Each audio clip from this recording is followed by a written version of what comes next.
Bem-vindo ao canal Genuíno Cristão. Antes de irmos para o vídeo, se inscreva no canal e ative o sininho das notificações para receber vídeos novos. Eu quero dizer a vocês que estas prisões, essa tragédia, esse desvio de percurso, tem um propósito positivo. É isso que nós temos que estar conscientes do que está acontecendo no mundo hoje. Deus é o único que tem poder de fazer a mesma coisa, ter efeitos diferentes para as pessoas. A mesma peste que vem como juízo para os ímpios, vem como instrumento de santificação para os justos. A mesma peste ou a mesma tragédia que condena o ímpio, ela conforma o justo à imagem de Cristo. De certa forma, quando Deus produz algo sobre a terra, Ele faz de maneira que a mesma causa venha para dois fins: julgue os ímpios, santifique os justos. Condene os ímpios, amadureça os justos. Abata os ímpios e exalte a fé dos justos. Ou seja, isso que nós estamos passando tem um propósito positivo. Ou seja, qual o propósito era esse? As minhas prisões têm contribuído para o progresso do Evangelho. Aos olhos humanos seria uma coisa horrível. Paulo está sem liberdade, sem o seu direito de ir e vir.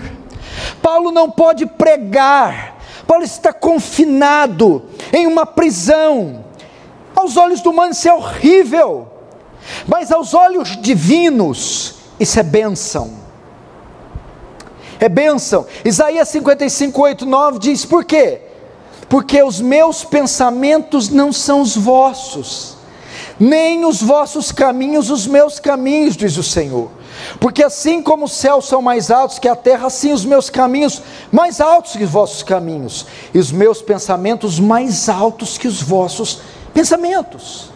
Para os filipenses aquilo era o fim. Para os filipenses eles sofreram uma das maiores derrotas. Para os filipenses era uma tragédia, mas para Deus não. Tinha um propósito positivo, e é isso que Paulo quer assegurar. O termo grego aqui, que as coisas me aconteceram, tem contribuído para o progresso do Evangelho. O grego quer dizer retirado, retirar obstáculos ou remover obstáculos. A ideia é quando o monarca vai passar e os soldados vão na frente limpando o caminho, tirando os obstáculos, porque ele siga o percurso. Paulo está dizendo que estas coisas vieram e elas removeram os obstáculos do caminho. Na verdade, aquilo que parecia ser uma tragédia, que parecia ser uma derrota, que parecia ter fechado as portas para a causa, na verdade tem aberto. William Hendrickson, comentando esse verso, diz assim: assim pois, as pedras de tropeço postas por Satanás para bloquear e impedir o progresso do Evangelho através de Paulo, se converteram em degraus para uma melhor compreensão e expansão do reino de Deus.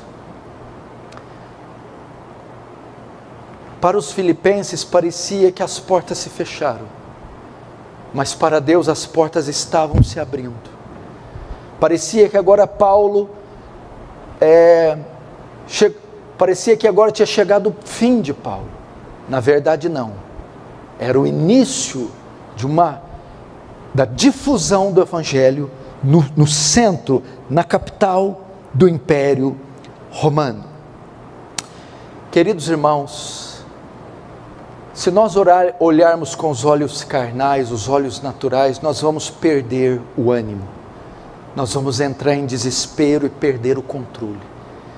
Se tudo que nós percebemos não for nada além do que é físico, nada além do que é matemático, nada além do que os jornais dizem, vamos entrar em desespero.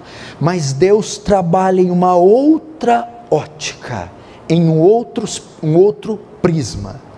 Então todas as coisas que aconteceram com Paulo, as prisões, tiveram um propósito positivo. Essa situação que estamos vivendo, ainda que nós não consigamos compreender, assimilar como deveríamos, elas têm um propósito positivo para o povo de Deus. Tenha certeza disso. Ainda que você não saiba, não veja, não sinta, não entenda no presente momento, elas têm um propósito positivo. E quais propósitos foram esses? Quais propósitos as prisões, a tragédia de Paulo teve de forma positiva a ele? Primeiro, ela abriu portas para o Evangelho. A tragédia que aconteceu com Paulo, o mal que aconteceu com Paulo, o sofrimento, a sentença, o julgamento, a prisão de Paulo, os açoites, abriram portas para o Evangelho. Os soldados romanos se converteram. Verso 13: de maneira que as minhas cadeias em Cristo se tornaram conhecidas de toda a guarda pretoriana e de todos os demais.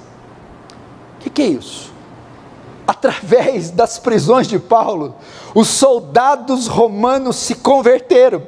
Quando ele faz de maneira que minhas cadeias em Cristo se tornaram conhecidas, significa isso, ó, minha prisão em Roma fez com que toda a guarda pretoriana ouvisse o Evangelho. Veja só, Paulo, quando apelou para César, foi enviado para Roma, e ele foi preso numa prisão domiciliar, ok? Domiciliar. E ele era um prisioneiro muito especial. Os olhos de Roma estavam sobre Paulo, de forma que ele tinha que ser vigiado por soldados romanos que revezavam em turnos. E ele ficou cerca de 2 anos preso e guarda-se revezando em turno após turno. De modo que Paulo evangelizava esses guardas. Eles ouviam o quê? As orações de Paulo. Eles ouviam a pregação de Paulo.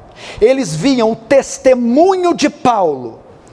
E eles então estavam se convertendo através desses soldados que tinham que ficar vigiando Paulo, turnos e retornos, num período de 2 anos. Foram centenas de soldados. Paulo pregava, dava testemunho. Assim os guardas puderam perceber sua paciência, mansidão, sua coragem, sua inquebrantável fé. Eles estavam impressionados. Então veja só, como que as coisas cooperam para o bem.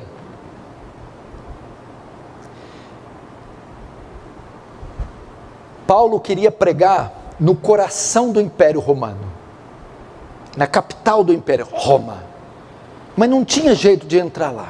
Só tinha uma maneira de Paulo pregar o Evangelho em Roma. Só tinha uma maneira dele entrar em Roma, sendo preso.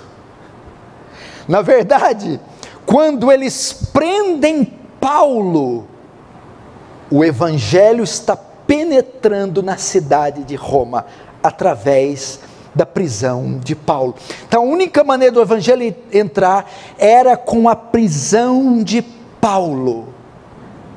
Olha que coisa tremenda. Deus estava através da prisão enviando um missionário nas entranhas do império, e o maior missionário de todos os tempos.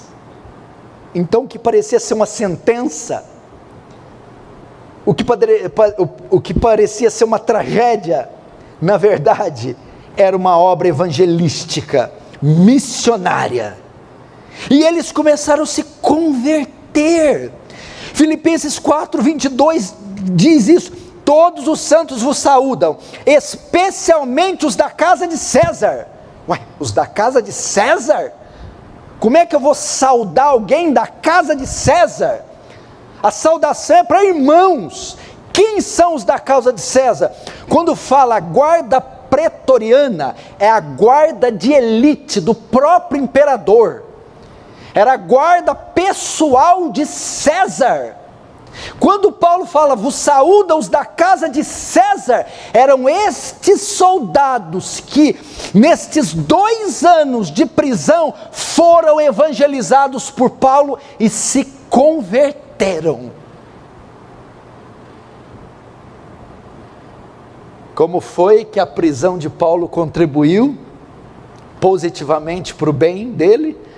Abriu portas do evangelho. A única maneira do evangelho penetrar com mais força em Roma era Paulo sendo enviado como um preso. E a Bíblia diz aqui, de maneira que minhas cadeias em Cristo se tornar conhecido de toda a guarda pretoriana e dos demais. Quem são esses demais? São guardas, carcereiros, a polícia. Quem passasse por aquela prisão domiciliar era evangelizado por Paulo. Gostou do vídeo? Então, assista outro e seja edificado pelo Genuíno Evangelho.